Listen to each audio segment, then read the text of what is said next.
I'd go pick up the sound truck and go pick up the officer and go out there, and then the troops would go through this. So you had been enlisted, and then shortly thereafter the war ended? Yeah. Yeah, see, I was drafted in February '45, and the war was, wound up in Germany a few months later. See, the Battle of the Bulge had just occurred just a few months, just the Christmas before I was drafted. And then my dad died of a heart attack in May, just as I was finishing up my training. And I went home to his funeral and did a few other little things, and that put me back in my training. And so by the time I finished the training, the war was over in Japan.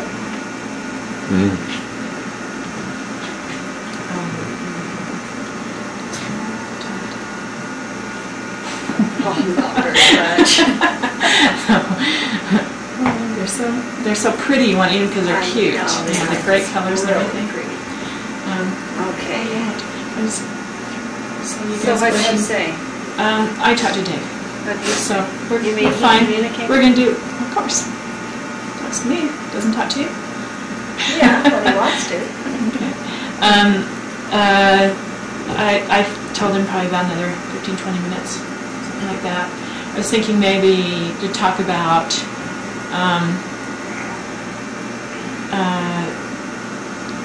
some, your maybe some highlights of your schooling, because I don't remember much. Well, he can ask. Steve can ask, and I just go to the bathroom and then I'll come back. So just ask him about some highlights of your schooling experience during those years. And what kind of child was Lana? Go away. Well, I'm gone. Go away. We could show you. Oh, she was such a good We show Really? you movies. Oh, yeah. Good child, huh? She would sit good old there girl. and read and look at books, and just was no problem. And then some of the things she'd do was when she was little or young in our neighborhood. I remember one day all these children coming to the back door and coming to the house and running in, and she was ahead of them. They were all following her, and I said, "Where are you going?" And the last little child said, "We're going to see the elephant." And I said, "The elephant? Is there supposed to be an elephant in here?" I said, "Yeah, Lana said we're going to go see the elephant." So they were all following her. When they came back, the elephant ran away. She had an answer for it, but they all followed her because she had this imagination, that she could convince them all. Then when she got into school, she was so quiet that, and we put her in the wrong school because there was a little clique of kids that, had gone to school and been in the same neighborhood and knew each other, and she was just kind of the outsider and being quiet. See, we thought we were so clueless.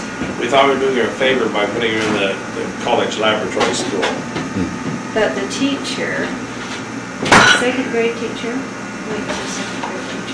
one of those good old teachers that was, I've been teaching forever, and was a good teacher.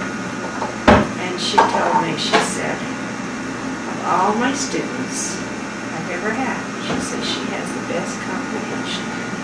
And I thought, whoa. You don't know your children until they get into school. Then you learn about them. But she was so quiet. She did a lot of suffering, never said a word. Lynn, on the other hand, was busy,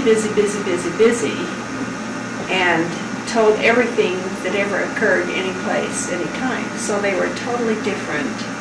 And it was, she just could out-talk on it. No, she was telling me the other day about the story where she said she believed in Santa Claus until about junior high, and then some of the kids told you guys you just had to break it to her and get it over with, because her younger kids had already, and she still was believing. I know. Well, she was. And you just took her aside one day and said, "Come on, you gotta get over this." But it was hard because she was impressionable and she was kind. She was a good, kind person. Now, how old was she when she was like 5th or 6th grade? She I was think still. She said she was. And then you had to take her aside and Yeah. set her straight. Huh? She was seeing elephants in the room, so you know. Well, she. Santa Claus wasn't. I made it a policy to never tease or, in any way confuse my children. That was one thing I was always careful of, because I remembered when I was told there was no Santa Claus, and it was by a neighbor, and it was such a traumatic thing. And I remember being in Sunday school, walking down the aisle there and thinking, if there isn't a Santa Claus, and they told me there was, maybe there isn't a Jesus. And I thought, I've got to think about this. And as I walked down that aisle, I looked at all the people, the adults, these big people walking back and forth. And I thought, they're not here just to fool me, so there must be. That's how I concluded that. But from that experience, we never talked about the Easter Bunny such as it was like a big deal. And Santa Claus I was always very uncomfortable with, because I didn't want them to get hurt. And and so that would have been hard for me to have to tell her and hurt her. That was hard. So was it very different? You have kind of a unique look at having almost 2 sets of children, where you learn with the first and very much so, right. And I have Kathy, who is, none of my children, our children, were difficult until we hit Kat. And she had a more aggressive personality. She had a more confrontive one. She was in a bad situation because she had Susan, who was just older than her, and she was just Miss Perfect. Sandy. And then she had Carol, who was under her, who was another Miss Perfect. And then she had Susan and David, who had a relationship together, sister and brother, very close. So she felt very out of it. And I was so... Plus the fact, she had big ears that stuck out. That's right. I thought she was adorable. Well, but I remember that, though. It was distinctive. And these nutty She was aunts, subconscious the about it. nutty aunts in the family, were always making a big fuss over Susan. I know. And Kathy found That out really, there. I could see that, though. I did try to, and Mother wouldn't ever do it. Mother was very careful. In fact, she was concerned about your situation with Susan, so you kind of fussed over it and didn't know what she felt. And so I was aware of it, but it's always hard to control people around you, and that's why your aunts and uncles, grandmothers, they all have an influence on children, on who they are, who they think they are, who they feel they are. And that was always a concern for me. Mother was very sensitive. So how did you go about raising, say, from Lana to Stephen? How different did you approach? All very different. Stephen and I have been able to talk a lot. I don't think Lana shared much of anything with me. Very little. In fact, I was glad when she had a relationship with her young women's teacher across the street, because I thought, good, she's got someone she can talk to and share things with, because she went with me, so I thought, that's good, she needs that. But she didn't share a lot with me. So it was a whole different parenting experience between this set and... Yeah, Chris and Sandy and Stephen, they were just... Oh, easy, because so easy. Sandy was a little terror. She was a lot like Kathy had been. Same nature, But by then, I had Kathy home during when we moved to the city. Kathy was in her last year of school, and she'd had some experiences by then that were not great. And so we talked about it, and I heard her side of the story of her childhood and how she had felt when I tried to put her on the potty and she wouldn't go, but she'd wet the bed, so then I had to get up in the middle of the night, and I was usually, it was very hard, and so I had a power struggle with her, And I didn't know it. I didn't know what a power struggle was, you know, I had no clue. Scott had to explain a lot of things. He had a lot more patience with it than I did, and sometimes I'd just say, can't deal with it, you deal with it, you know. And but with Sandy, no problem. I could, because Kathy said, you know, I didn't feel like you loved me. But Kathy would push me away and not let me love them. I learned you love them anyway. Even if they push you away, you take them and you love them and you hug them and you tell them you love them. Even if they act like they don't want it, they do want it. But I didn't know that with her. She told me several other things that opened my eyes, and the one thing that she did tell me that she's still that way today. Don't tell her to do anything. She says it actually makes the back of her neck, you know, it kind of stands up. I mean, she just doesn't like to be told, unless it's by Dave. Dave can tell her to do anything. But to have somebody say, Kathy, you have to do this, or Kathy, you should do this, all of a sudden, it just, and there's, you know, it's something she doesn't have a lot of control over, I think. Well, she doesn't show it now.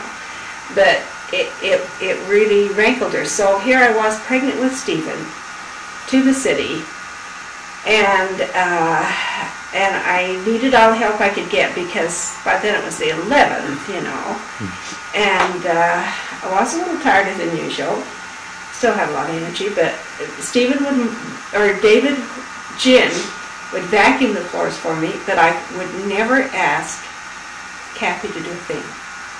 Never. Even though I wanted to, I wouldn't ask her, because I knew what it did to her. But if she saw something needed to be done, she'd pitch right in and do it.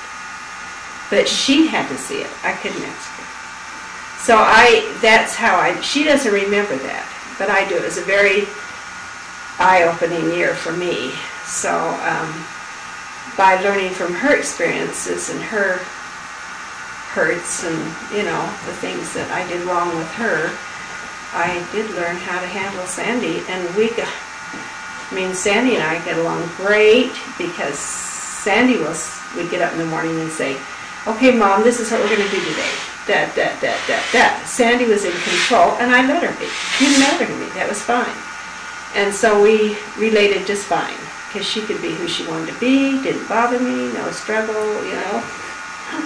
So, yeah, you learn, but she took me a long time. But I didn't seem to have any problem with the first 4.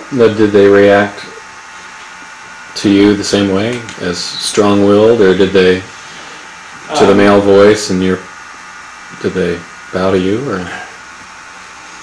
I don't know. Any struggle? They were afraid of me. I was going to say they were afraid. Well, when I say afraid, one of the things they're afraid of, they're afraid to speak their piece when I would take a bite out of their popsicles. That was a tradition, too. They sit there and suffer. Please don't not take a bite out of them. Because, you know, I didn't want them to eat too much and drip down their elbows. You know? The whole reason was he didn't want to spend to buy himself one. So he would bite out of everybody else's, and they all hated it. I can still remember the feeling. That's another one of those things I feel guilty about. Well, those are traditions in families, I guess. Okay, let's do another 15 minutes. Okay. And then I'm going to change my pants, and then we can go. I think I asked him if he'd check on making reservations for 8:15 or something. Okay. Let's see, we're launched into school, and I quite enjoyed school. I had never considered myself much of a student in high school, and before that, school was social life for me more than anything. But I knew I was going to have to prepare to do something, and I decided I was going to go into education. Just because it just kind of felt good. I mean, I definitely didn't want to be a lawyer or a doctor or go into science and math and things like that. I considered social work, but I thought it would be education. I quite liked history and English, even in high school. And I really enjoyed my English teacher at BYU.